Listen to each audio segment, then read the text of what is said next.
సంఘములు మనం కూడా యేసయ్య సిలువను గూర్చి ధ్యానించే అవకాశము దేవుడు మనకు అనుగ్రహించటం, ఈ ఆరాధనలో మనమందరం పాలు పంపులు పొందటం మనందరికీ ఎంతో ఆశీర్వాదకరం. సిలువను చూస్తూ చూస్తూ లోకానికి దూరం కావచ్చు. లోకాన్ని చూస్తే సిలువకు క్రీస్తుకు మనం దూరమయ్యే అవకాశం ఉంటుంది. ప్రియులారా,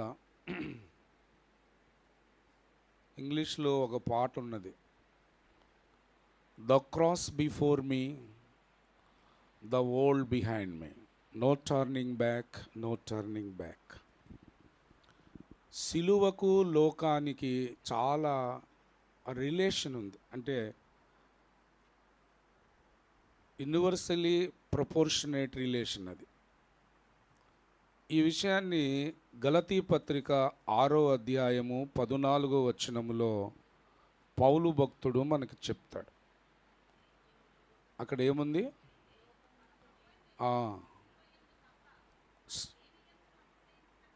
సిలువ యందు తప్ప మరి దేని యందును, ఈ లోకంలో బిల్డింగ్స్, డబ్బులు, ఆస్తులు, ఐశ్వర్యాలు, వీటిని బట్టి మనము అతిశయించకూడదు.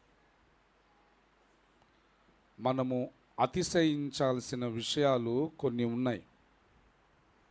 ఏంటవి? ఒకటి ఏమన్నాడు? సిలువను బట్టి. ఇర్మియా 9:24 ఏమన్నాడు? భూమి మీద కృపచూపుచు నీతి న్యాయములు జరిగించుచున్న యెహోవాను నేనే అని గ్రహించి నన్ను పరిశీలనగా తెలుసుకొనును బట్టియే అతిశయించవలెను. ప్రియులారా,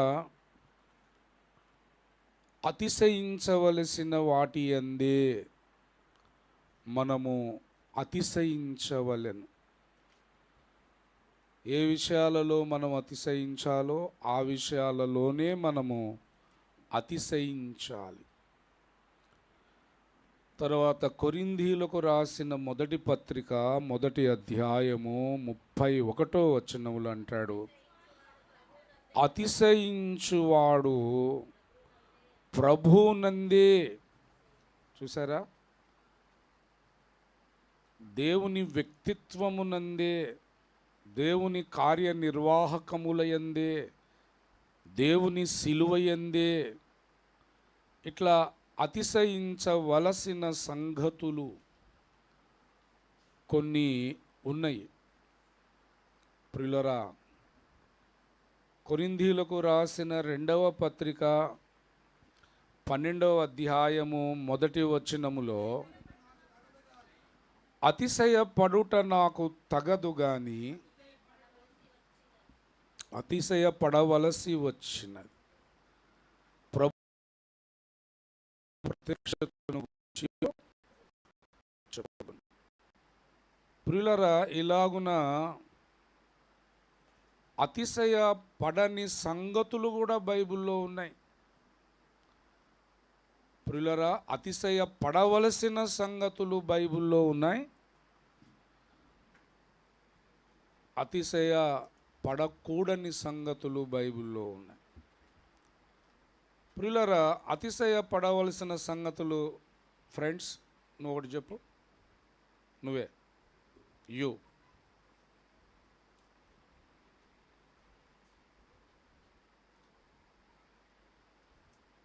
ఎవరైనా, మా ఫ్రెండ్స్లో ఎవరైనా చెప్పండి. సిలువను బట్టి. ఎక్సలెంట్. గలతీ 6:14 చెప్పాడు కదా, చదవండి. అది ఏమన్నాడు? మన ప్రభు అయిన యేసు క్రీస్తు సిలువనందు తప్ప. అబ్బా, సిలువను గూర్చి అంత అతిశయించాల్సింది ఏముందో? అక్కడ అంత బాధలు, కష్టము చూస్తే అంత ఏడుపు వచ్చేస్తుంది మనకి, కళ్ళమ్మడి కన్నీళ్లు నిండుతుంటాయి. ఆయన గడ్డపు వెంట్రుకలు పట్టుకొని పెరికారు, చేతులలో శీలలు నాటారు, కాళ్ళల్లో శీలలు నాటారు. శీలలు నాడుతున్నప్పుడల్లా ఆయన అరుస్తున్నాడు. ఏ మనిషి అయినా తట్టుకోలేడు కదా. ప్రియులరా, ఆ సిలువలో ఏముంది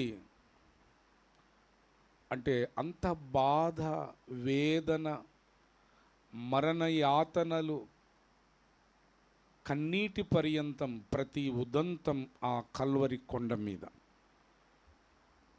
గుండె పగిలిపో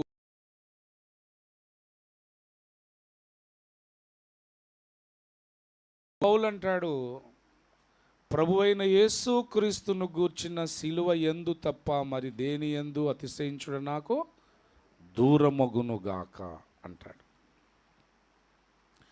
ప్రియులరా, సిలువ, చిన్నప్పుడు ఒక పాట విన్నాను, సిలువ విలువను ఎరుగుమా. చాలా బాగా పాడేవారు ఒక ఆయన బ్యాప్టిస్ట్ నగర్లో. ప్రియులరా, చాలామందికి సిలువ విలువ చాలామందికి అర్థం కావట్లేదు. కాబట్టి మనము అతిశయించవలసిన వాటిలో ఒక గొప్ప అతిశయం ఏమిటయా అంటే యేసుక్రీస్తు ప్రభువారి యొక్క సిలువను గుర్తి అతిశయించాలి. అలాగే మనము అతిశయించటానికి వీలు లేని అంశాలలో కూడా కొన్ని మనము అతిశయిస్తూ ఉంటాము. అందులో అతిశయించకూడదు. చూడండి, యాకోబు రాసిన పత్రిక 4వ అధ్యాయము 16వ వచనము. మీరు అందరూ బైబిల్స్ ఉన్న వాళ్ళందరూ బైబిల్స్ చూడండి. ఇప్పుడైతే దేని యందు అతిశయపడుతున్నారట? డంభముల యందు. అంటే ఒక రకంగా ప్రియులరా, ఈ లోకములో ఉన్నవి వాటిని బట్టి లేదా లేకపోయినా ఉన్నట్టుగా డంభములు, వాటిని బట్టి అతిశయపడుతున్నారు. కీర్తనల గ్రంథము 20వ కీర్తన,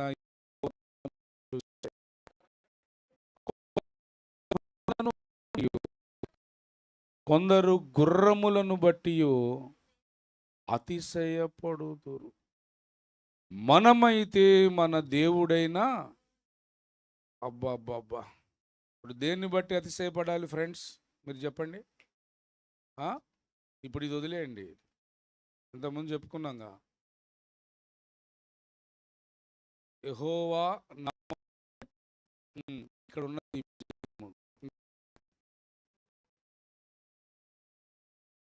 రథం. ఏం రథం? మా వెనకాల కొద్దిమంది ఫ్రెండ్స్ ఉన్నారు. ఫ్రెండ్స్ మీరు చెప్పండి.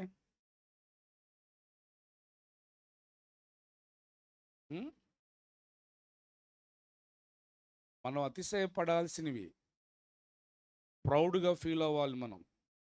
I'm proud to be an Indian. ఒక భారతీయునిగా నేను గర్విస్తాను అంటాం కదా.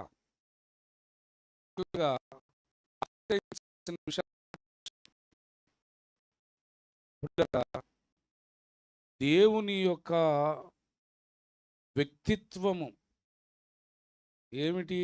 భూమి మీద ఆయన కృపచూపువాడు, నీతిని న్యాయమును జరిగించేది ఎవరు?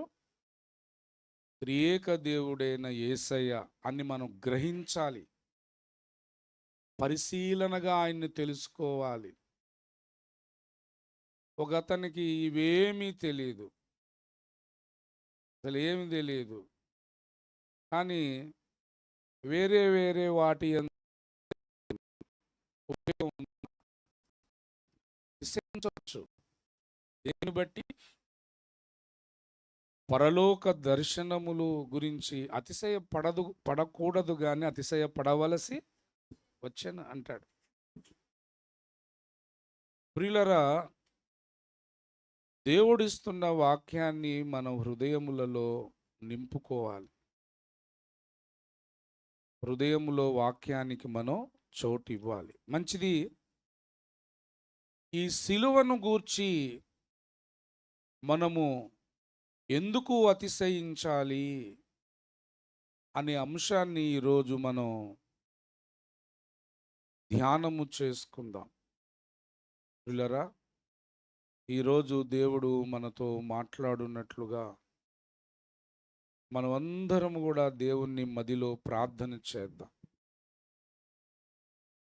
దేని గురించి మనం అతిశయించాలట ఫ్రెండ్స్? దేని గురించి ఈరోజు మనం దేని గురించి ధ్యానం చేద్దాం? మరి దేని గురించి అతిశయించాలన్నాడు? ఎక్కడుందా వచనం? మీరే కీర్తనలా గలతీ 6. అంతగా అతిశయించవలసిందేముంది సిలువలో?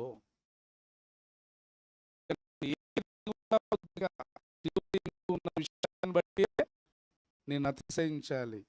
ఈ లోకములో ఐశ్వర్యం ఉందని, అందం ఉన్నదని, అధికారం ఉన్నదని, లేదా ఇంకేవేవో ఉన్నాయని అలా అతిశయించేది నాకు దూరం అయిపోవాలి. I don't like them. But నేను అతిశయిస్తూనే ఉంటాను. దేన్ని బట్టి? సిలువ. ఏముందండి సిలువలో? హృదయ విదారకమైనటువంటి దృశ్యం ఉన్నది కదా. గుండెలు పగిలిపోయేంత వేదన కదా అది మనకు క్రీస్తు ఆ మరణ యాతనలు. కానీ పౌలు అంటాడు, సిలువను బట్టి నేను అతిశయించాలి, అతిశయిస్తాను. ఇక నాకు వేరే విషయాల మీద వాటిని గూర్చి నేను అతిశయించనంటాడు. ఏమిటి? What is the greatness of the cross of Jesus Christ? ఏముంది అందులో అంటే, ప్రియులరా, సిలువలో ప్రియులరా ఎన్నో విషయాలు ఉన్నాయి, ఎన్నో సంగతులు ఉన్నాయి. వరుసగా కొన్ని సంగతులను ఈ దినాన మనం చూద్దాం. బైబిల్ గ్రంథములో మనం చూస్తే అపోస్తలుడైనటువంటి పౌలు ఎఫెసీయులకు రాసిన పత్రిక 2వ అధ్యాయము నేరుగా మీరు అంటే కంటిన్యూస్గా చెప్పుకొస్తున్నాడు. 16 చదివేయండి. ఏమండి, అందరూ బైబిల్స్ చూస్తున్నారా? ఏముంది అక్కడ? యేసయ్య సిలువ వలన ఆ ద్వేషమును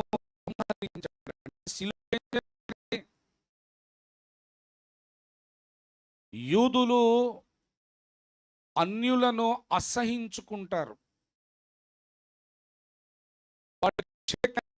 కూడా వాళ్ళు ఇష్టపడరు. అన్యులతో కలిసి భోజనము చేయరు. ప్రియులరా, ఒకసారి అన్యులలో నుండి రక్షణ పొందినటువంటి కొందరు అక్కడికి రాగానే పేతురు ఏం చేశాడట?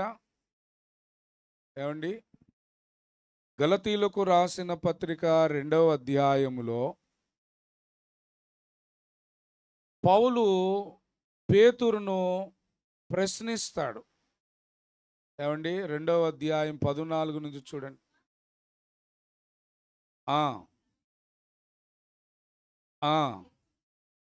అందరి ఎదుట కేఫాతో, కేఫా అంటే ఎవరు?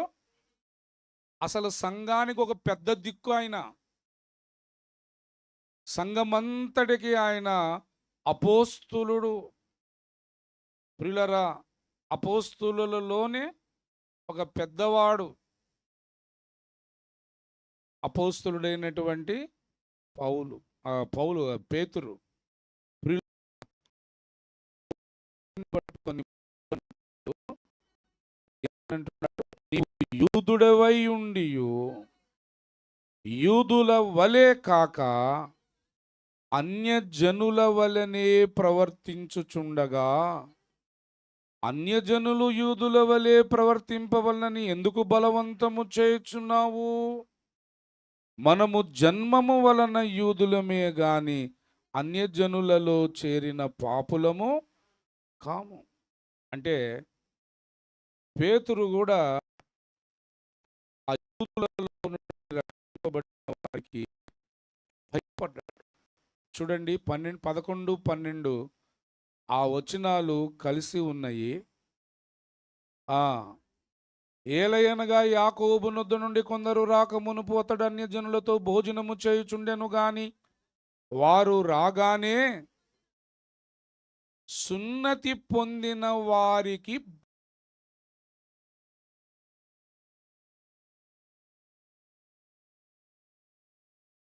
ఎందుకు అంత భయం అంటే, ప్రియులరా, ఇక యూదులు ఇతన్ని ప్రశ్నల మీద ప్రశ్నలు వేసి సతాయిస్తూ ఉంటారు, ఇబ్బంది పెడతా ఉంటారు. ఇప్పుడు ఇదంతా నాకెందుకులే అనుకొని ఆయన కొంచెం వెనక్కి తీశాడట. అది పౌలు ఖండిస్తున్నాడు. అంటే ఇది ఎందుకు చదివామయ్యా అంటే, అన్యుల పట్ల యూదుల వైఖరి ఎంత కఠినంగా ఉంటుందో. ఓసారి కొర్నేలి ఇంటికి వెళ్ళాడు ఈ పేతురే. కొర్నేలి ఇంటికి వెళ్ళి అక్కడ సువార్తను చెప్తే వాళ్ళందరూ పరిశుద్ధాత్మ దేవునితో నింపబడ్డారు, రక్షణ పొందారు. ఈ యూదులలో నుండి రక్షణ పొందిన వాళ్ళు వచ్చి పేతురుతో గొడవ వేసుకున్నారు. మళ్ళీ చూడండి అపోస్తుల కార్యాలు 11వ అధ్యాయము, అపోస్తుల కార్యాలు 11 మొదటి 3 వచనాలు. అన్యజనులను దేవుని వాక్యం అంగీకరించిన అపోస్తులులను యూదయాయందంతటున్న సహోదరులను వినిరి. పేతురు యెరూషలేమునకు వచ్చినప్పుడు సున్నతి పొందిన వారు, నువ్వు సున్నతి పొందని వారి యొద్దకు పోయి వారితో కూడా భోజనము చేసితివని అతనితో. ఇక మామూలుగా ఉండదన్నమాట వ్యవహారం. ఇక పేతురుని ప్రశ్నల మీద ప్రశ్నలు సంధిస్తున్నారు వాళ్ళు. బాబు ఆగండి, మీరు ఆగండి అని వాళ్ళని ఆపి, అసలు ఏం జరిగిందో మీకు తెలుసా అని చర్మకారుడైన సీమోను ఇంట్లో జరిగిన సందర్భం దగ్గర నుంచి అవన్నీ చెప్పుకుంటా వచ్చాడు. అప్పుడు కానీ వాళ్ళు కళ్ళు తెరవబడి అప్పుడు అన్నారు. 18వ వచనం చదవండి, 17 నుంచి చదవండి. పేతురు లాస్ట్కి కంక్లూజన్ ఇస్తున్నాడు. కాబట్టి ప్రభు అయిన యేసు క్రీస్తునందు విశ్వాసముంచిన మనకు అనుగ్రహించినట్టు దేవుడు వారికి కూడా సమాన వరము అనుగ్రహించి ఉండగా దేవుణ్ణి అడ్డగించుటకు నేనే పాటి వాడినని చెప్పాను. వారు ఈ మాటలు విని, అంటే అంతకుముందు ఏం చెప్తున్నారనమాట పేతురికి? అంతా అడ్డం చెప్తున్నారు,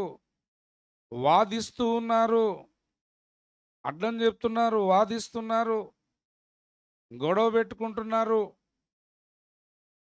ఏదో పేతురు తప్పు చేసినట్లు నిలదీయాలని ప్రయత్నం చేస్తున్నారు. అంత ద్వేషం, అంత డిఫరెన్స్ అన్నమాట. కానీ ఎప్పుడైతే యేసు శిలువ మరణము జరిగిందో, శిలువ యజ్ఞము జరిగిందో, యూదుడని అన్యజనుడని ఇక భేదము పోయింది. ప్రియులరా, యూదుడు అన్యజనుడని ఇక భేదము లేదు. ఇది ఎలా జరిగింది? ఈ ద్వేషం ఎలా పోయింది అంటే, మనం చుట్టుకొని దేవుని పిల్లలు దేవునికి ఏమైపోయారు చెప్పాలి. మీరు ఏమైపోయారు? గట్టిగా చెప్పండి ఫ్రెండ్స్, ఏమయ్యారు? శత్రువులైపోయారు. చూడండి, రోమీలకు రాసిన పత్రిక 5వ అధ్యాయము 10వ వచనము చదువుదాం. ఏలయనగా ఏమైపోయామట మనం? ఏమండి? శత్రువులమై ఉండగా ఆయన కుమారుని మరణం అంటే సిలువ. ఆయన కుమారుని మరణం అంటే ఏంటి? సిలువ. ఆ సిలువ ద్వారా మనము దేవునితో సమాధానపరచబడిన ఎడల సమాధానపరచబడిన వారమై ఆయన జీవించుట చేత మరి నిశ్చయముగా రక్షింపబడుదుము. అంటే ఈ సిలువ చేసిన గొప్ప కార్యం ఏంటంటే, 2 విషయాలు చెప్పుకున్నాం ఇప్పుడు. ఒక విషయం ఏమిటి? యూదులలో ఉన్న ద్వేషమును సిలువ సంహరించేసింది. మరొకటి ఏం చేసింది సిలువ? మీరు చెప్పండి. దేవునితో ఉన్న శత్రుత్వాన్ని సమసిపోయేటట్లు చేసి సమాధానమును ఏర్పరిచింది. దేవుని స్తోత్రం, హల్లెలూయా. అందుకే ఈ పరిచర్యను సమాధానపరచు పరిచర్య అని పరిశుద్ధాత్మ దేవుడు పేరు పెట్టాడు. కొరింథీలకు రాసిన 2వ పత్రిక 5వ అధ్యాయము 18, 19 వచనాలు చూడండి. ఆయన అంటే తండ్రి అయిన దేవుడు మనలను క్రీస్తు ద్వారా తనతో సమాధానపరచుకొని, ఈ పరిచర్య పేరే ఏమిటి? ఒక వ్యక్తి పాపంలో, శాపంలో, లోకంలో తిరుగుతూ బడిన వారు అనేక మంది ఉన్న సృష్టికర్త యేసుక్రీస్తు ప్రభువే అని గ్రహించి మారు మనసు పొంది విశ్వసించి ప్రార్థించి బాప్తిస్మము పొందితే దేవుని వాక్య ప్రకారం ఆ వ్యక్తి ఎట్లా మార్పు చెందుతున్నాడు? దేని నుంచి దేంట్లోకి మారుతున్నాడు? వాక్యం వింటుంటే మీరు చెప్పగలుగుతారు. వాక్యం వినకపోతే చెప్పలేరు. చెప్పండి ఫ్రెండ్స్, దేంట్లోకి మారారు మీరు?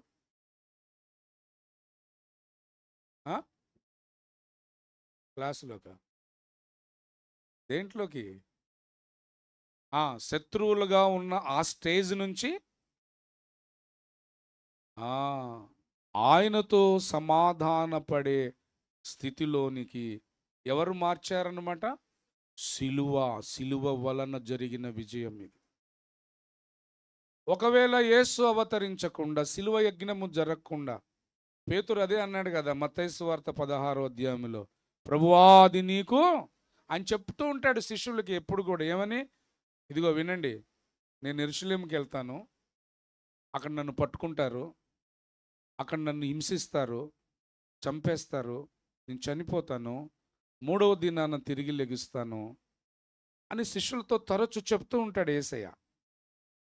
అలా చెబుతున్నప్పుడు పేతురు మొదట రెస్పాండ్ అవుతాడు కదా ప్రతిదానికి. ఆయన వెంటనే చూడండి ఏమంటున్నాడు మత్తయి సువార్త, యేసు ఆయన చేయి పట్టుకొని, ప్రభువా అది నీకు దూరమగునుగాక.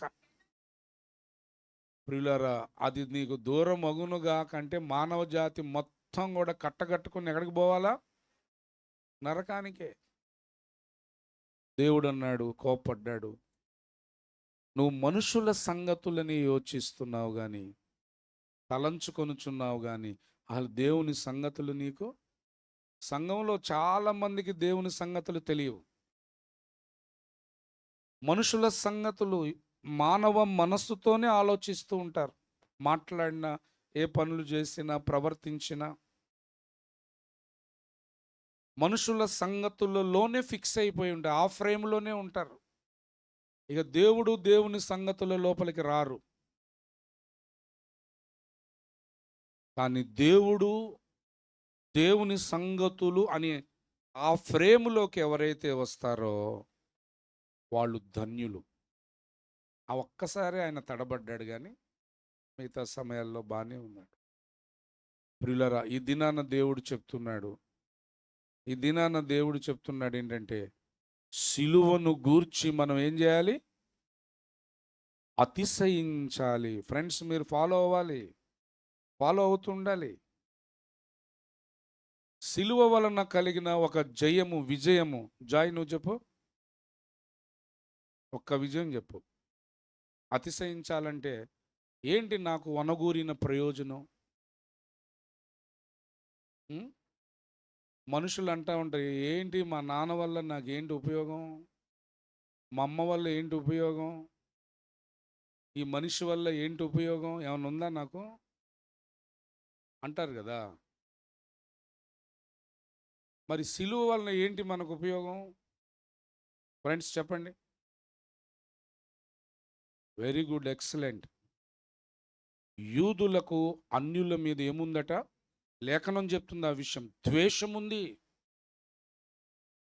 ఆ ద్వేషాన్ని సమాధి చేసేసింది సిలువ. Cut off.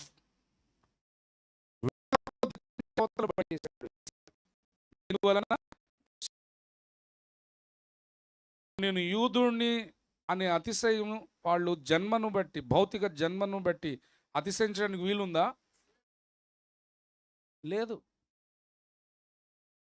అసలు మీరు అబ్రాహాము పిల్లలే కాదన్నాడు లేఖనంలో. ఎవరు అబ్రాహాము పిల్లలు? విశ్వాస సంబంధులే, అబ్రహాము సంతానం. భౌతికంగా ఆ 12 గోత్రాలు పుట్టినవాడైనా, పుట్టిన వ్యక్తి అయినా యేసుక్రీస్తు రక్షకుడుగా అంగీకరించి బాప్తీసం పొందకపోతే ఆ యూదుడిగా జన్మెత్తిన అతను నరకానికి పోవాల్సిందే.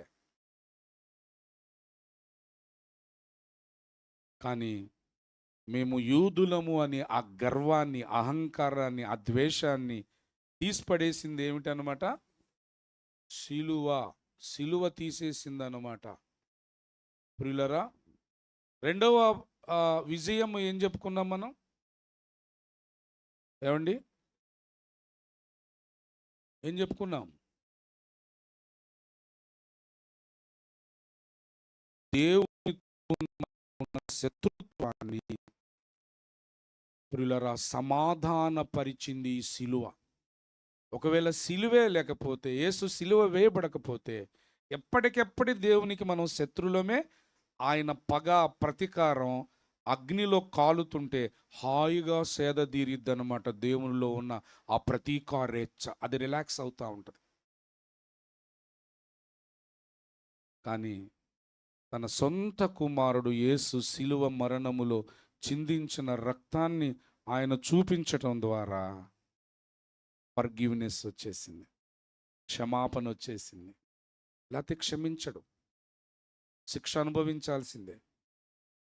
సిలువ అంత గొప్పది మన బ్రతుకులలో. ప్రియులరా, యేసుక్రీస్తు ప్రభువారి యొక్క సిలువ మరణము మనకు ఎన్నో విజయాలను తీసుకొచ్చింది. ఎన్నో సంగతులు మనం చెప్పుకోవచ్చు. మరొక వచనం మీరు చూడండి. అపోస్తలుడైనటువంటి పౌలు హెబ్రీయులకు రాసిన పత్రిక 9వ అధ్యాయము 7వ వచనాన్ని మనం చదువుదాం. 9:7. సంవత్సరమునకు మాత్రమే, ఏమండి, సంవత్సరానికి ఓన్లీ వన్ టైం, సంవత్సరానికి ఒక్కసారి మాత్రమే ప్రధాన యాజకుడు ఒక్కడే రక్తము చేత పట్టుకుని రెండవ గుడారం అంటే ఏంటది? ప్రియులరా, బైబిల్ గ్రంథములో దేవుడు సెలవిస్తున్న మాట ఏమిటయా అంటే, ప్రధాన యాజకుడు సంవత్సరానికి ఒక్కసారి వెళ్ళటానికి కూడా ప్రాణాలు అరచేతిలో పట్టుకొని వెళ్తాడు. ఎందుకని? ఏ మాత్రం నలుసు లాంటి పాపమున్నా శవం బయటకు వస్తుంది. తన్నిక్కచ్చుకుండేవాడు దేవుడు. కాబట్టి సంవత్సరానికి ఒక్కసారి వెళ్ళటానికి కూడా చాలా భయమే. కానీ యేసు సిలువను బట్టి ఆయన జరిగించిన శిలువ యజ్ఞమును బట్టి భయము స్థానములో ఇప్పుడు ధైర్యం వచ్చింది. దేవునికి స్తోత్రం. Fear gone away, courageous came.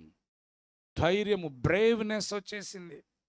చూడండి, హెబ్రీయులకు రాసిన పత్రికలోనే 10వ అధ్యాయం 19-20 వచనాలను చదువుదాం. సహోదరులారా, యేసు మన కొరకు ప్రతిష్ఠించిన మార్గమున, అనగా నూతనమైనదియు జీవము గలదియు ఆయన శరీరము అను తెర ద్వారా ఏర్పరచబడినదియునైన మార్గమున ఆయన రక్తము వలన పరిశుద్ధ స్థలమునందు ప్రవేశించుటకు మనకు ధైర్యము కలిగి ఉన్నదట. అతి పరిశుద్ధ స్థలములోనికి వెళ్ళటానికి ఇప్పుడు నీకు ఎంత ధైర్యం ఎలా వచ్చింది? ప్రధాన యాజకుడు అల్లాడిపోయేవాడు, భయపడిపోయేవాడు. ఇప్పుడు ఎంత ఘోర పాపివైనా సరే ధైర్యంగా ఆ అతి పరిశుద్ధ స్థలము లోపలికి నువ్వు, ఆ కరుణాపీఠము దగ్గరికి, దేవుడు దిగివచ్చే స్థలము లోపలికి నువ్వు ఎలా రాగలిగావు? అంత ధైర్యం నీకు ఎక్కడొచ్చింది? అంటే దేన్ని బట్టి వచ్చింది మనకి ఫ్రెండ్స్? దేన్ని బట్టి వచ్చింది? శిలువ మరణము వలన, క్రీస్తు శిలువ యజ్ఞము వలన భయమంతా పోయి మనకేమొచ్చిందనమాట? ఏమొచ్చింది? ధైర్యం వచ్చింది. ఇదివరకు ప్రధాన యాజకుడు ఒక్కడే వెళ్ళాలి, అది సంవత్సరానికి ఒక్కసారి వెళ్ళాలి. కానీ వెళ్ళేటప్పుడు మాత్రం గుండె దడదడ దడదడ, భయం, ఏమైద్దో.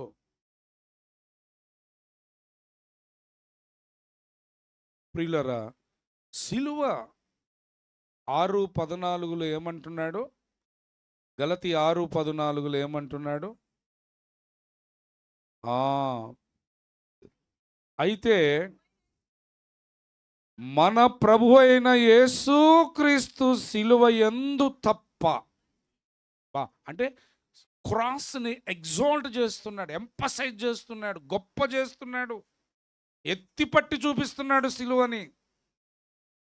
ఏమిటి అంత విశేషం అంటే ఎన్నో విశేషాలు, ఎన్నో గొప్ప సంగతులు ఉన్నాయి. మరొక గొప్ప సంగతి ఏంటయ్యా అంటే, చాలా తెలివిగా, యుక్తిగా మాస్టర్ ప్లాన్ చేసి ఆదాము పక్కన లేనప్పుడు అవ్వ చేత పాపము జయించి మరణమును విజయవంతముగా ఈ లోకములోనికి ఇంట్రడ్యూస్ చేశాడు సాతాను. చాలా టాక్టిక్స్గా. ప్రియులరా, మరణము దేవునికి ఏమై కూర్చుందట? వాక్య ప్రకారం మనుషులు చచ్చిపోతున్నారు కదా, ఆ మరణం ఏమై కూర్చుంది దేవునికి? శత్రువు, ద లాస్ట్ ఎనిమీ. అందరి కథ పడతాడు, ఆఖరి కథ ఎవరిది పడతాడట? మరణం. ఎక్కడుందా వచనం? 1 కొరింథీ, ఎగ్జాక్ట్లీ కరెక్ట్, ఎక్సలెంట్. కొరింథీలకు రాసిన మొదటి పత్రిక 15:26లో కడపట నశింపజేయబడు శత్రువు అనే పదం వాడాలి. కడపట నశింపజేయబడు శత్రువు ఎవరట? అది ఆ మరణాన్ని, ఆ శత్రువుని ఈ లోకములోనికి ఇంట్రడ్యూస్ చేసింది ఎవరు? సాతాను. సాతాను విజయవంతంగా తీసుకొచ్చాడు అవ్వను మోసగించి. ప్రియులరా, ఈ సందర్భంలో అవ్వను సాతాను మోసపరిచాడు. అవ్వను మోసపరిచినట్లు ఇప్పుడు ఎవరిని మోసపరచొచ్చట? సంఘాన్ని. పౌలు అంటాడు చూడండి, కొరింథీలకు రాసిన 2వ పత్రిక 11వ అధ్యాయము 2వ వచనం నుంచి చదవండి, లేదా 3 చదివేసండి డైరెక్ట్గా. సర్పము తన కుయుక్తి చేత హవ్వను మోసపరిచినట్లు. ఆగండి ఆగండి ఆగండి. ఇప్పుడు పరిశుద్ధాత్ముడు ఎవరిని తీసుకొచ్చాడు ఈ వచనంలోకి? 2 క్యారెక్టర్లు తీసుకొచ్చాడు. ఒక క్యారెక్టర్ ఎవరు? సర్పము. సర్పము. మరో క్యారెక్టర్ ఎవరు? అవ్వ. సర్పం అంటే ఎవరు చెప్పాలి, మీరు రెస్పాండ్ అవ్వాలి. సాతాను. కడపటి అవ్వ అంటే ఎవరు? సంఘము. కాబట్టి ఆనాడు ఏదేను తోటలో అవ్వను సర్పం ఎలా మోసగించాడో, ఈనాడు సంఘమును అడుగడుగున మోసగించే అవకాశం ఉన్నది, జాగ్రత్త అని పరిశుద్ధాత్ముడు హెచ్చరిస్తున్నాడు. అంటే ఆనాడు మోసపోయిన అవ్వను ఆ మోసము నుంచి విడిపించింది ఎవరిప్పుడు? సిలువ. అలాగే ఇప్పుడు ఆ సర్పము తన యుక్తి చేత నువ్వు మోసపోకుండా ఉండాలి అంటే కూడా ఈరోజు కూడా నీకేం కావాలి అని చాలామంది సిలువని ఇష్టపడటం లేదు. ప్రియులరా, క్రీస్తు సిలువ అది నువ్వు మోసపోకుండా కూడా నిన్ను కాపాడుతుంది. ఆ సిలువ వేయబడిన యేసు నీ మీద కూడా, మనలో ప్రతి ఒక్కరి మీద సిలువను మోపుతూ ఉంటాడు. ఆ సిలువను మనము మోయాలి. ప్రియులరా, ఆనాడు అవ్వ చేసినటువంటి ఆ ఆజ్ఞ అతిక్రమము, దాని వలన పాపము, దాని వలన మరణము ఎలాగైతే వచ్చేసిందో, ఈనాడు అదే సర్పం అదే అవ్వతో పోల్చాడు సంఘాన్ని. కడపటి అవ్వ సంఘము. ఈ సంఘాన్ని కూడా సర్పము ఏం చేస్తూ ఉంటాడనమాట? అవ్వను మోసపరిచినట్లు మీ మనసులను చెరుపబడి. మనసులను ఏం చేస్తాడాడు? చెడ్డ మనసులుగా చేసేస్తాడు. చేసి క్రీస్తు ఎడలనున్న సరళత నుండి, పవిత్రత నుండి ఆడు ఎట్లయినా తొలగించగలడట. అబ్బా, ఏమండి చూస్తున్నారా లేఖనంలో? వాడు ఎట్లాగైనా తొలగించగలడు. ఎట్లయిననో తొలగిపోవునేమో అని భయపడుచున్నాను అంట. అంటే పౌలుకు భయం పట్టుకుంది. వీడు ఈ సంఘమును ఏం చేసేస్తాడో.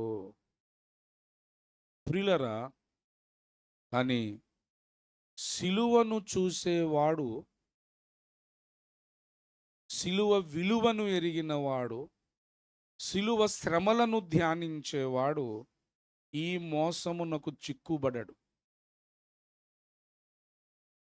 యేసయ్య సిలువను చూస్తూ, ఆ సిలువ యజ్ఞాన్ని ధ్యానం చేస్తూ, ప్రియులరా, ఉదాహరణకి మీకు అర్థం అవ్వాలంటే ఒక చిన్న వచనాన్ని మనం చూద్దాం, కొంచెం అర్థం అవ్వటానికి. హెబ్రీయులకు రాసిన పత్రిక 6వ అధ్యాయము 5-6 వచనాలను మనం చదువు. దేవుని దివ్యవాక్యమును రాబో యుగ సంబంధమైన శక్తుల ప్రభావమును అనుభవించిన తరువాత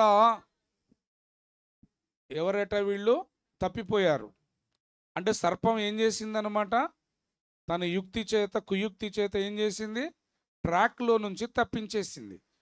తప్పిపోయిన వారు తమ విషయం, ఎవరైతే తప్పిపోయారో వాళ్ళ గురించి చెప్తున్నాడు. తమ విషయములో ఆగండి, ఇక్కడ ఆగండి. యేసయ్య సిలువ దృశ్యాన్ని చూడండి. ఆ కల్వరి కొండ మీదకి వెళ్ళిపోండి.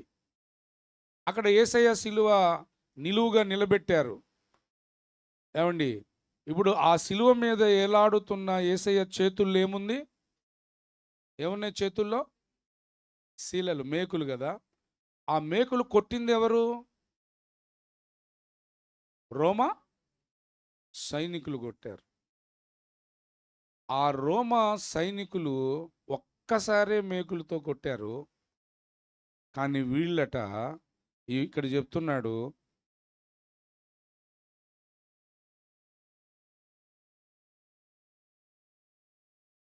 మరలా సిలువ వేయుచు బాహాటముగా ఆయనను అవమానపరుచుచున్నారు.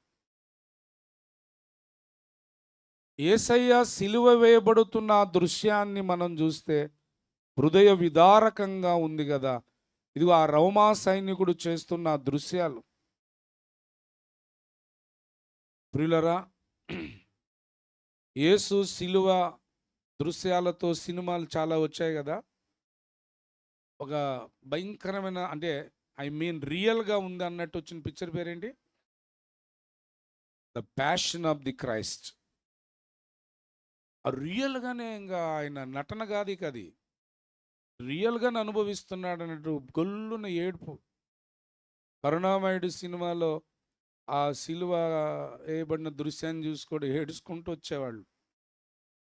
ప్రియులరా, నేను ఎందుకు ఈ విషయాలు జ్ఞాపకం చేస్తున్నానంటే, ఆ రోమా సైనికుడు ఎంతో ఆ తప్పిపోయిన వాడు, అపవాది కుయుక్తికి దొరికిపోయిన వాడు, వీడు కూడా యేసయ్యని ఏం చేస్తున్నాడు? సిలువ మరలా వేస్తున్నాడు అన్న విషయం గనక అర్థమైతే ఇతను తప్పిపోవడానికి అవకాశం ఉంటుందా? ఉంటుందా? ఉండదు.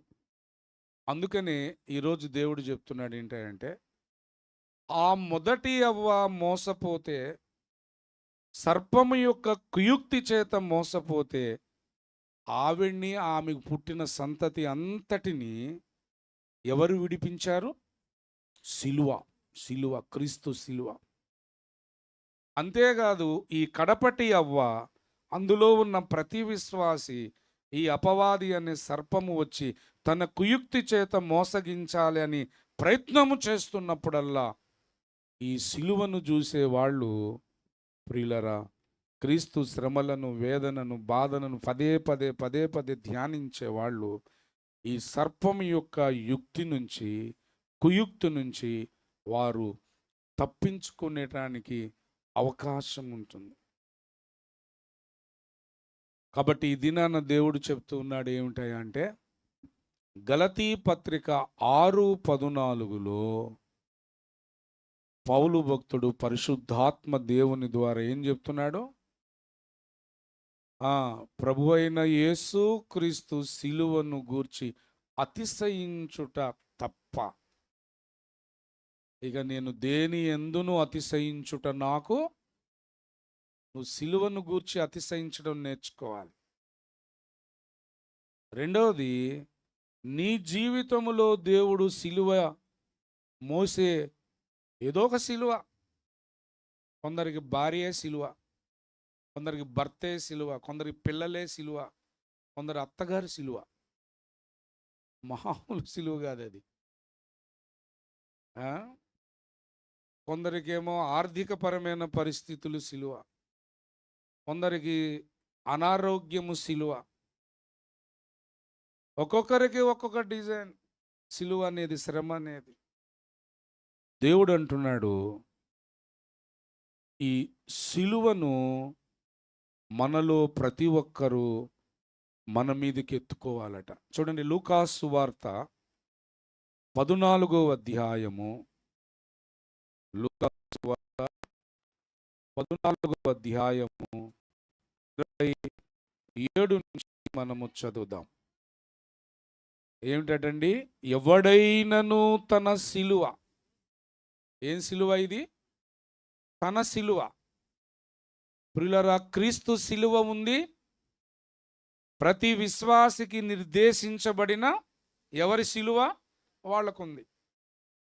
ఇదే విషయాన్ని కొలస్సీయులకు రాసిన పత్రిక 1వ అధ్యాయము, అపోస్తుడైన పౌలు కొలస్సీయులకు రాసినటువంటి పత్రిక 1వ అధ్యాయము 24వ వచనాన్ని మనం చదువుదాం. ఇప్పుడు మీ కొరకు నేను అనుభవించుచున్న సంతోషించుచు అను ఆయన శరీరము కొరకు క్రీస్తు పడిన పాట్లలో కొదువైన వాటి యందు ఏమంటున్నాడు? అది బాక్స్లో పెట్టుకోవాలి ప్రతి ఒక్కరు. ఏంటది? దేన్ని బాక్సులో పెట్టాలి? మనలో ప్రతి ఒక్కరికి ఎవరి వంతు చొప్పున వాళ్ళకి విభజించి ఎవరికి ఏ పరిమాణం ఉండాలో ఆ పరిమాణము చొప్పున సిలువ నిర్ణయించబడింది. అది మోయాలి ప్రియులరా. కాబట్టి ఈ లూకాసు వార్త 14:27లో ఏమంటాడంటే, ఎవడైనను తన సిలువను మోసుకొని నన్ను వెంబడింపనిడలు. ప్రియులరా, పౌలు భక్తుడు కూడా ఒక సిలువ ఉంది. ఏంటది? శరీరములో ఒక ముళ్ళు.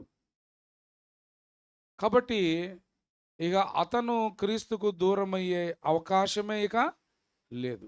మెట్టుకు మనకు సమయం అయిపోయింది. ఇంకొక విషయం చెప్పి నేను ముగిస్తాను. సిలువను బట్టి ఎందుకు మనము అతిశయించాలి?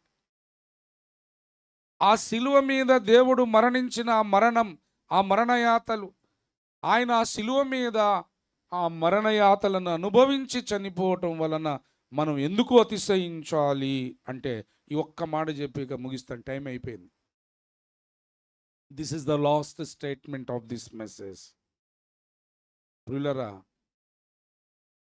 ఒకడు చాలా గర్వంగా ఉండేవాడు. ఎంత గర్వం అంటే, చిన్న ఇలిస్ట్రేషను, ఒక ఊహా చిత్రము.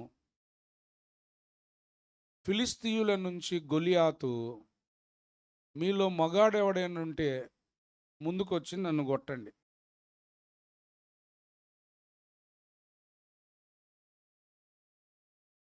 నేను కొట్టాను అనుకో, మీ ఇజ్రాయేలులందరూ మాకు దాసులే, కమాన్ అని ఛాలెంజ్ చేస్తున్నాడట. ఎన్ని రోజుల నుంచి? 40 రోజులు. ఉలుకు లేదు, పలుకు లేదు. మొదటి సమూయేలు 17:24లో అందరూ భయపడి పారిపోయారా? కొందరేముందా? ఒక్కడు లేడనమాట ఈ సవాలుని స్వీకరించేవాడు. కానీ నూనూగు మీసాల వాడు, అభిషిక్తుడు, ఎర్రనివాడు, అందగాడు, చమత్కారముగా వాయింపగలవాడు, దేవుని అభిషిక్తుడు, యుద్ధసూరుడు ముందుకొచ్చాడు. వీడిని చంపితే రాజుగారు ఏమిస్తారంటున్నాడు. అందరు చాలా చిత్రంగా చూసి ఉంటారు. కుర్రోడు ఎక్స్ట్రాలు మాట్లాడుతున్నట్టున్నాడు, వయసుకు మించిన మాటలు ఉన్నట్టున్నాయి. బహుశా ఆ రోజుల్లో వాళ్ళు అనుకుని ఉండొచ్చు. ఎందుకంటే వాళ్ళ పెద్దన్నే కోప్పడ్డాడు కదా యుద్ధ భూమిలోకి వస్తే. కానీ మనందరికీ ఆ చరిత్ర అంతా తెలుసు. ఒక్క ఒడిసెల రాయితో కొట్టాడు, పరుగు పరుగుని వెళ్ళాడు, తల తెగ నరికాడు. అట్లాగా గొలియాతు గర్వించినట్లు ప్రియులరా, మరణము కూడా గర్వంతో ఊరేగుతుంది. ఎన్ని సంవత్సరాల ఊరేగింది అది?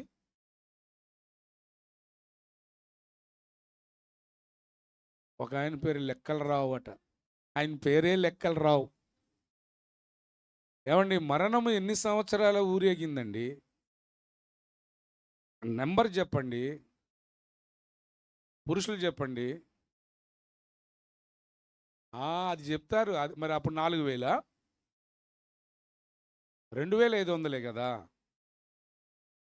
నేను అదే ఆ టెక్నికల్ పాయింట్ కోసమే మిమ్మల్ని ప్రశ్న అడిగా.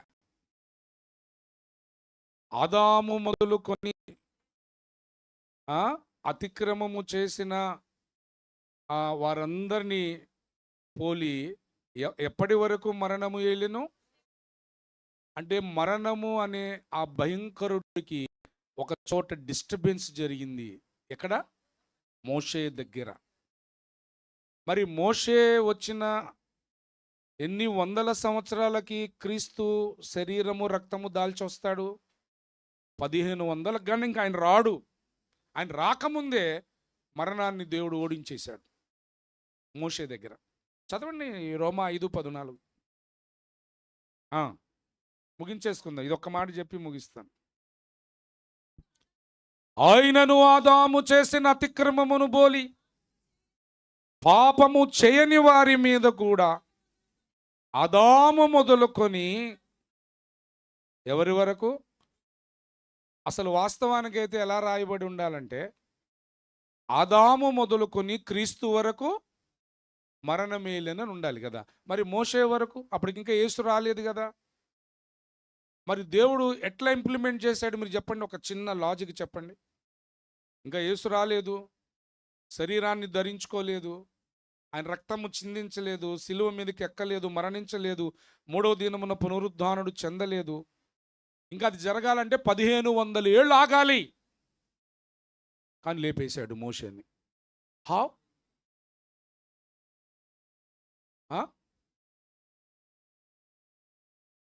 ఇంకా ఇంకా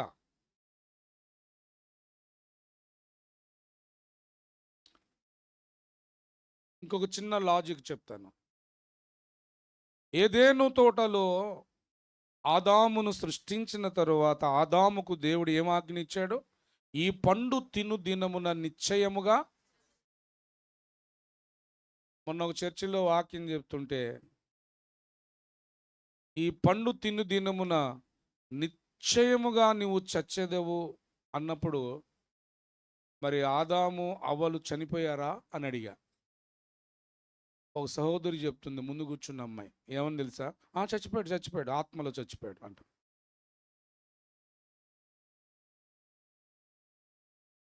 మరి ఈ పండు అనేది భౌతికమైన పండ, ఆత్మీయ పండ? పండు ఏ పండు? మంచి చెడ్డల తెలివినిచ్చే ఫలము ఆత్మీయ ఫలం. అది ఎదే పండు అది? మరి భౌతికమైన పండు తిన్నాడు. మరి చావటం అనేది దేనికి సంబంధించింది? శరీరానికే కదా. మరి చచ్చిపోయాడు ఆదాం. మరి మిమ్మల్ని అడుగుతున్నా, చనిపోయాడా? మరి ఎందుకు చనిపోలేదు? దేవుని మాట కదా అది, దేవుని ఆజ్ఞ కదా, నెరవేరుతుంది కదా. కాంటెక్స్చువల్గా మీకు ఒక వచనాన్ని చూపించే ప్రయత్నం చేస్తాను. దేవుని ఆజ్ఞ కదా, నెరవేరాలి కదా అనే దానికి ఆ అన్నయ్య వాక్యం అన్నాడు అక్కడ కూర్చొని. కాంటెక్స్చువల్గా ఒక వచనము మనం బైబిల్ గ్రంథంలో చూద్దాం. ప్రియులారా,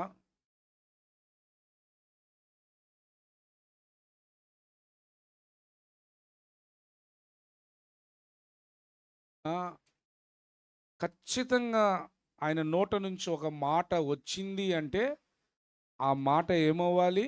నెరవేరాలి. ఖచ్చితంగా ఆ మాట నెరవేరుతుంది. ఇక దేవుడు ఏదో మానవులు మనం అన్నట్టు ఏదో అట్లా అన్నానులేండి అని నాలుగు తిప్పేస్తాడా దేవుడు? మనం తిప్పేస్తాం కదా, నాలుక మడత పెట్టేస్తాం కదా.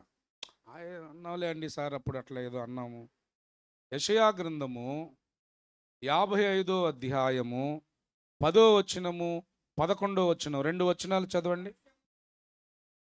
వర్షమును హిమమును ఆకాశము నుండి వచ్చి అక్కడికి ఎలాగూ మరలక భూమిని తడిపి విత్తువానికి విత్తనమును భుజించువానికి ఆహారమును కలుగుటకై అది చిగుర్చి వర్ధిల్లున్నట్లు చేయునో.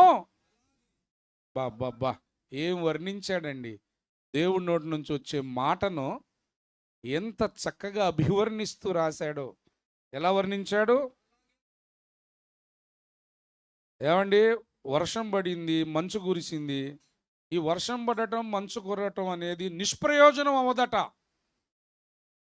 అది పడిన తర్వాత ఏమవుతుందంటే భూమిని తడిపితే విత్తువానికి విత్తనము, భుజించువానికి ఆహారము నువ్వు కలుగుటకే అది చిగుర్చి వర్ధిల్లున్నట్లు. ఫ్రెండ్స్, ఏ గ్రంథం చెప్పాను నేను ఇప్పుడు? ఆగండి మీరే. ఏ గ్రంథం చెప్పా? ఏ గ్రంథం? ఎన్నో అధ్యాయం?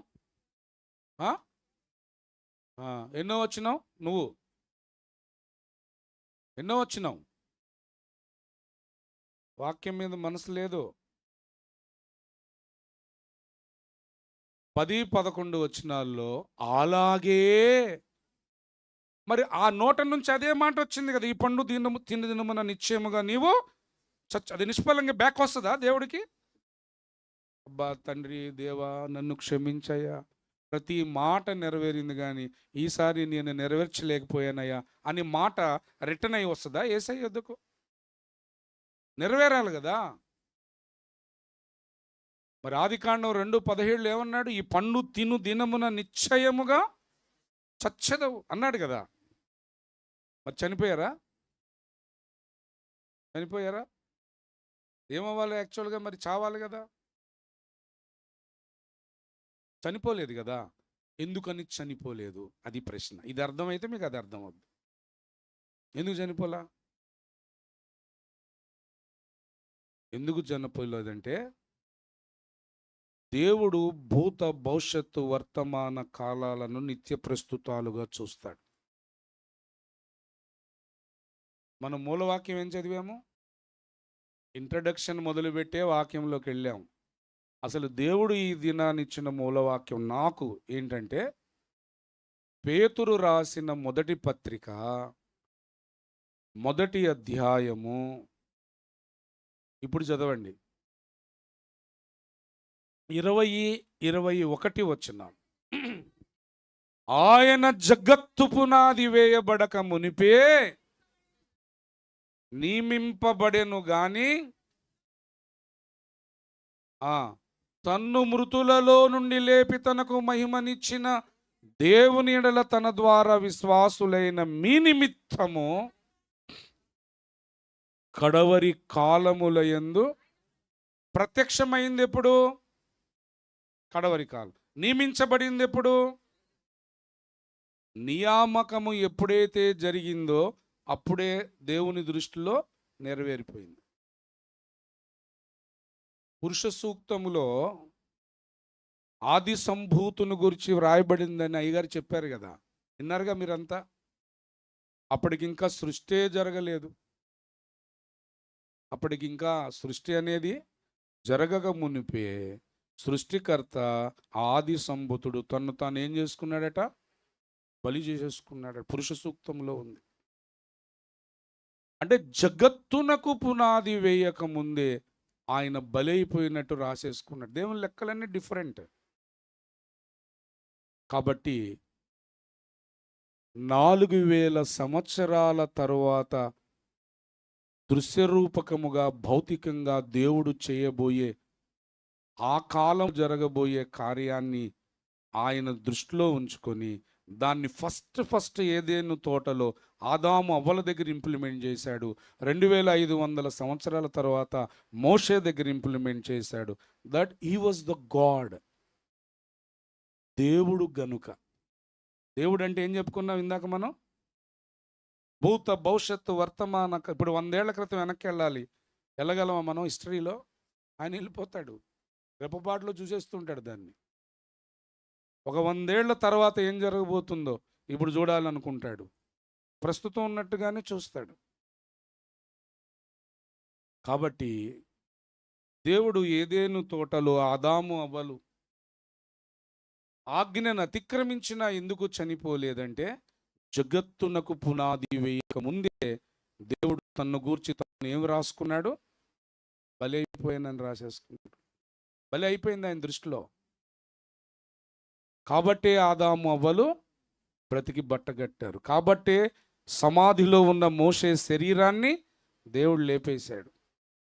కాబట్టి ఈ దినాన్న దేవుడు చెప్తున్నాడు, సిలువ వలన అపవాది చాలా యుక్తిగా మానవ ప్రపంచములోనికి తీసుకొచ్చిన మరణము అనే దానికి చరమగీతము సిలువలోనే పాడాడు. దేవుని స్తోత్రం, హల్లెలూయా. చదువుదాం ఈ ఒక్కటి లాస్ట్ స్టేట్మెంట్. హెబ్రీలకు రాసిన పత్రిక 2వ అధ్యాయము 14-15 వచనాలు.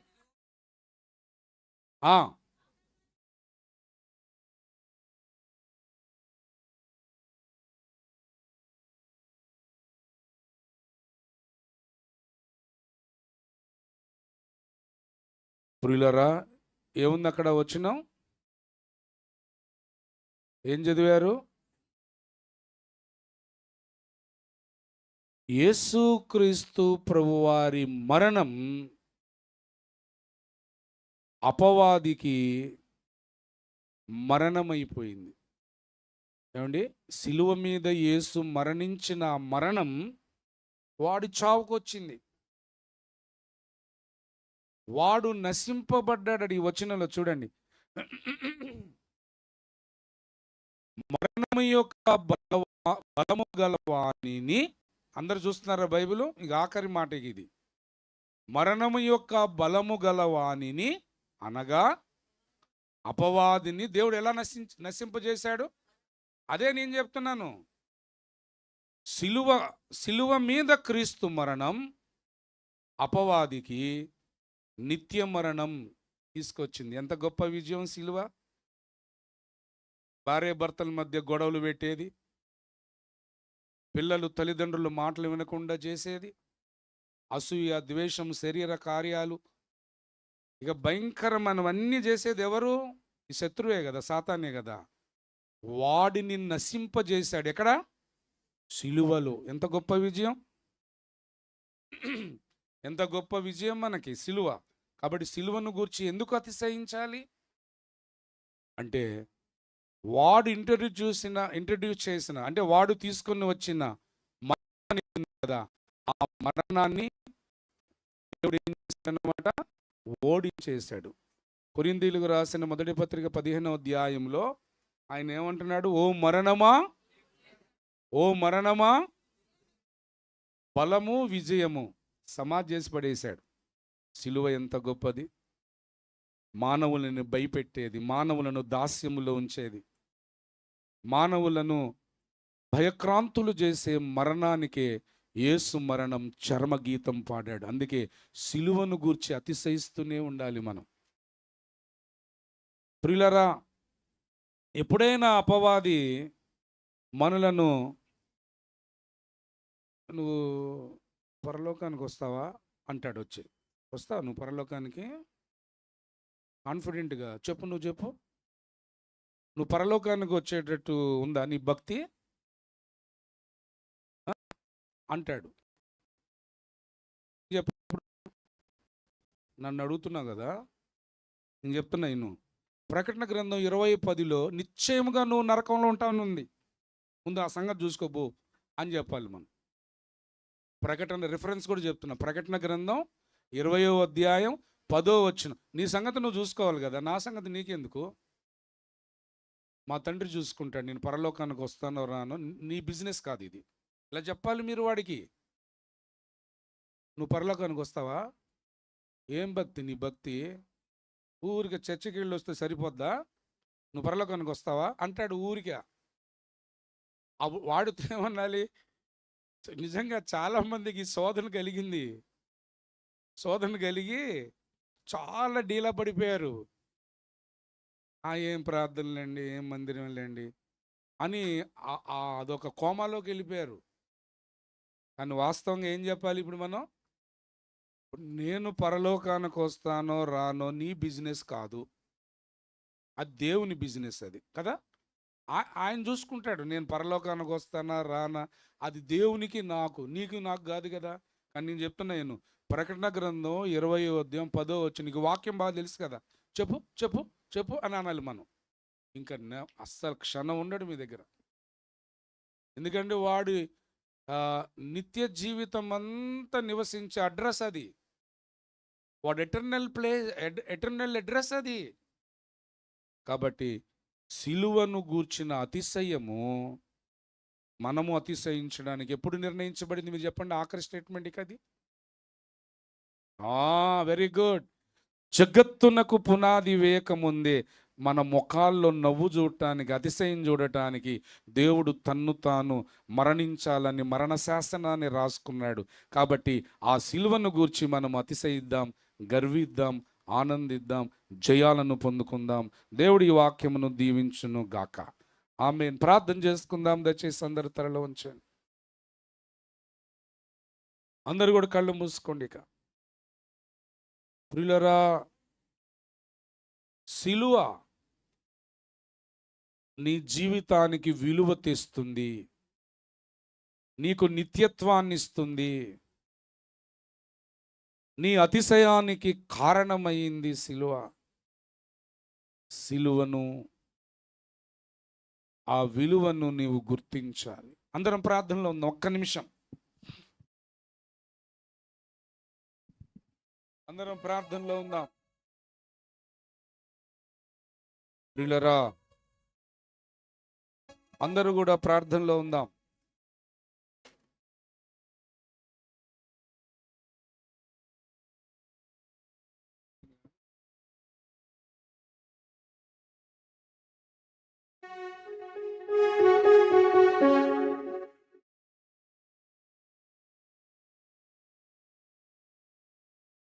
ప్రియులారా,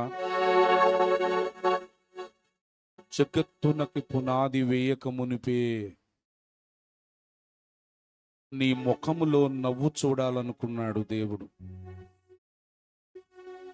నీ ముఖములో గొప్ప అతిశయాన్ని చూడాలనుకుని ఆయన ప్రణాళిక సిద్ధపరుచుకున్నాడు. ఆ సిలువ విలువను నువ్వు గుర్తించాలి. యేసు సిలువను ప్రతి దినము ప్రతి క్షణము నువ్వు ధ్యానిస్తూనే ఉండాలి. సిలువ ఎన్నో విజయాలు నీ జీవితంలోనికి తీసుకొని వచ్చింది.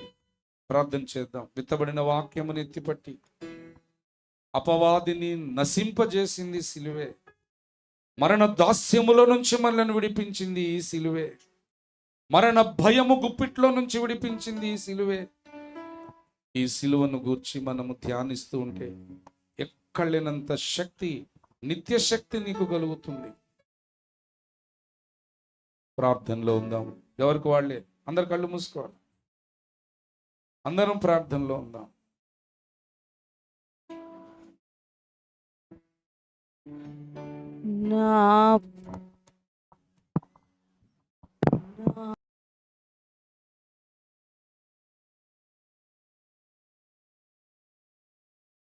రాజా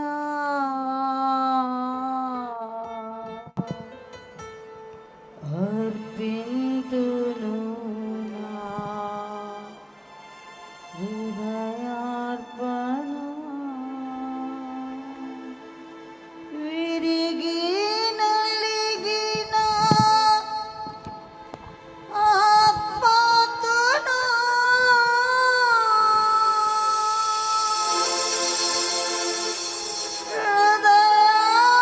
హృదయపూర్వక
పరిశుద్ధుడా, సర్వోన్నతుడా, మహోన్నతుడా,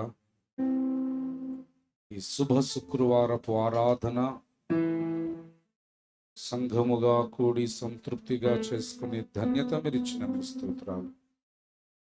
చేరి వచ్చిన ప్రతి ఒక్కరిని పేరు పేరు చొప్పున దీవించి, సిలువను గూర్చిన నాయనా ప్రభువా, సిలువను గూర్చి మాత్రమే మేము అతిశయించుడు తప్ప మరి దేని యందును మేము అతిశయించుట మాకు దూరము చేయండి. సిలువ విలువను ఎరిగి ఆ సిలువ వలన కలిగిన ఆశీర్వాదాలన్నిటినీ ధ్యానిస్తూ దాని వలన బలము పొందుకొని అపవాదిని మా కాళ్ళ క్రింద చిదుక ద్రొక్కిస్తాను అని మీరిచ్చిన వాగ్దానాన్ని మేము స్వతంత్రించుకొని ఆత్మీయ ప్రపంచములో విజయవంతులముగా జయ జీవితాన్ని కలిగి విజయ విహారము చేయగలిగే నీ బిడ్డలుగా మాలో ప్రతి ఒక్కరిని దీవించు. తిరిగి నీ బిడ్డలు తమ గృహాలకు వెళ్ళుచుండగా మీ కృపాక్షేములు వెంట వంచి చేర్చండి. మా అందరికి నీ యొక్క ఆత్మ, యొక్క హృదయం, యొక్క మనసునిచ్చి ఇంతసేపు మహాదివ్యమైన మీ సన్నిధిలో ఈ ఆరాధనలో శుభ శుక్రవారపు ఆరాధనలో పాల్గొని ధన్యత ఇచ్చినందుకు మీ స్తుతిస్తూ ప్రతి ఒక్కరి అవసరతలు, సమస్యలు మీ కృపా మహదైశ్వర్యం చొప్పున తీర్చి నీ పోలికలోనికి, నీ స్వరూపంలోనికి మీరు మమ్మలను మార్చి మీరు ఆకడ కొరకు అన్ని విధాలుగా సిద్ధపరిచి మమ్మల్ని దీవించు.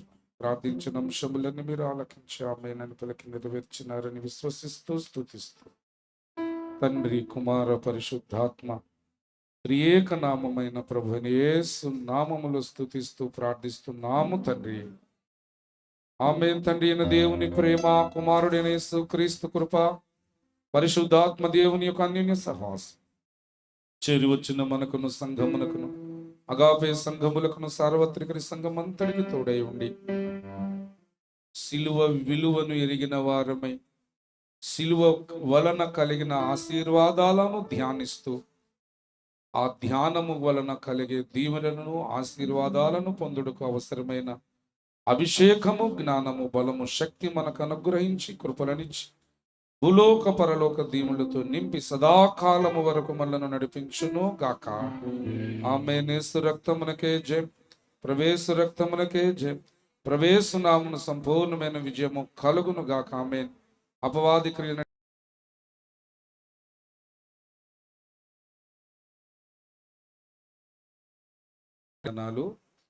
మరి